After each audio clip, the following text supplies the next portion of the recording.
Assalamualaikum warahmatullahi wabarakatuh. Kembali lagi dengan saya Abdul Gofar.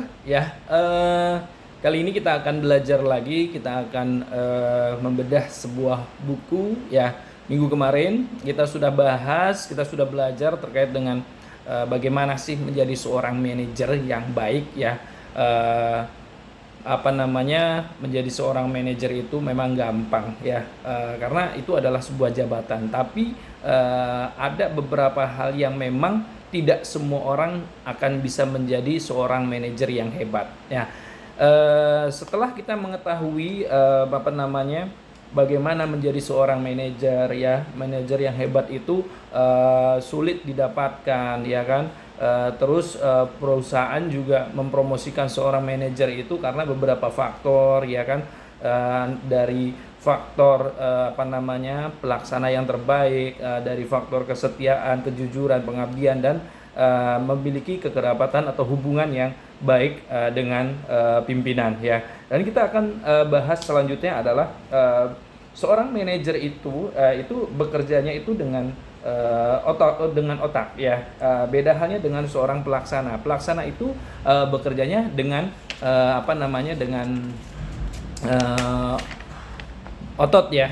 Jadi di sini ada beberapa hal terkait dengan kerugian bagi perusahaan dalam melakukan promosi jabatan yang tidak tepat. Nah, di sini nih ya yang harus kita perhatikan adalah pada saat memang kita melakukan promosi jabatan yang tidak tepat, ini akan berimpact kepada perusahaan ya. Jadi perusahaan akan mengalami kerugian. Apa saja kerugiannya adalah yang pertama adalah perusahaan akan kehilangan seorang pelaksana yang terbaik ya. Misalkan contoh ya, ada seorang sales terbaik. Sales terbaik itu dia selalu memberikan kontribusi untuk perusahaannya. Dia selalu memberikan jualan-jualan yang terbaik untuk perusahaannya tiap bulannya. Pada saat dia dipromosikan naik jabatan, otomatis dia akan kehilangan, perusahaan itu akan kehilangan seorang sales terbaik ya. Jadi salah satunya adalah perusahaan akan kehilangan pelaksana terbaik ya. Yang kedua adalah memiliki manajer yang tidak kompeten ya kan. Nah, di sini pasti pada saat memang melakukan promosi jabatan seorang manajer ya, salah satu kerugiannya selain dari tadi ya kehilangan pelaksana yang terbaik, perusahaan juga kalau misalkan promosi itu tidak tepat, perusahaan akan mendapatkan seorang manajer yang tidak berkompeten ya kan. Karena memang perusahaan menginginkan ekspektasi yang terbaik, tapi seorang manajer tersebut tidak memberikan ekspektasi yang sesuai dengan perusahaan harapkan ya. Terus kasus yang sering terjadi pada saat perusahaan ya. Jadi kasus yang sering terjadi pada perusahaan adalah menyerahkan kompetensi manajerial kepada manajer yang bersangkutan ya kan.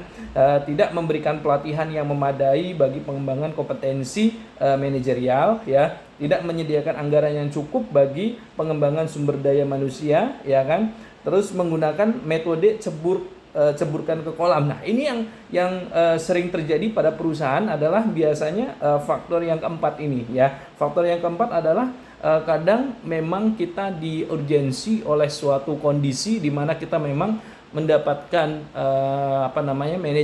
manajerial yang kita harapkan ya, ekspektasi yang tinggi, tapi kita nggak dapat akhirnya apa ya udah, ada orang yang di dalamnya itu yang memang kita korbankan untuk langsung diceburkan ya. Ini yang sering terjadi adalah seperti itu ya. Ya, ini memang kasusnya banyak seperti ini ya. Bisa jadi ya si orang tersebut itu dia bisa fight, bisa berkembang, bisa jadi malah sebaliknya ya. Jadi memang ini yang sering terjadi di beberapa perusahaan ya.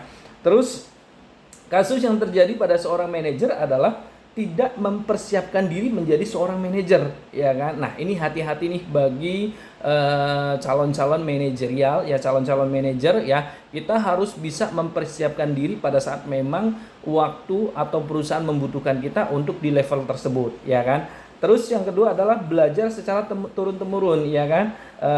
Belajar ke yang kompeten. Jadi kadang gini, kadang misalkan kita sebagai seorang staff ya, sebagai seorang supervisor, sebagai seorang manajer, terkadang seorang supervisor itu belajar kepada seorang manajernya, dan seorang staff belajar kepada seorang SVV-nya, ya supervisornya. Nah itu akan terus seperti itu, terus menerus, ya kan. Jadi memang belajar secara turun temurun, ya kan. Yang terjadi ya pada manajer adalah seperti itu, ya kan. Yang ketiga adalah tidak mengetahui kriteria yang baik, ya kan. Nah ini yang sering terjadi juga seperti itu. Terus yang keempat, tidak memahami tugas pokok, fungsi, peran dan tanggung jawabnya, ya. Jadi mungkin kebanyakan seorang manajer adalah masih bekerja prosentasenya itu lebih banyak dia masih kerja sebagai seorang eksekutor atau pelaksana. Jadi harusnya seorang manajer itu adalah dia lebih banyak bekerja dengan otak gitu lah ya. Itu yang harus dipahami. Ya, terus yang selanjutnya adalah mengendalikan keterampilan teknis dalam bekerja, tidak menguasai peralatan standar manajemen, terjebak dalam pekerjaan rutinitas. Nah, ini juga yang harus dihindari. Ya, seorang manajer itu jangan sampai mengerjakan sesuatu hal yang bersifat rutinitas, karena itu adalah pekerjaan seorang pelaksana. Ya, jadi mungkin dari saya itu aja ya. Semoga bermanfaat. Kurang lebihnya saya mohon maaf. Wassalamualaikum warahmatullahi wabarakatuh.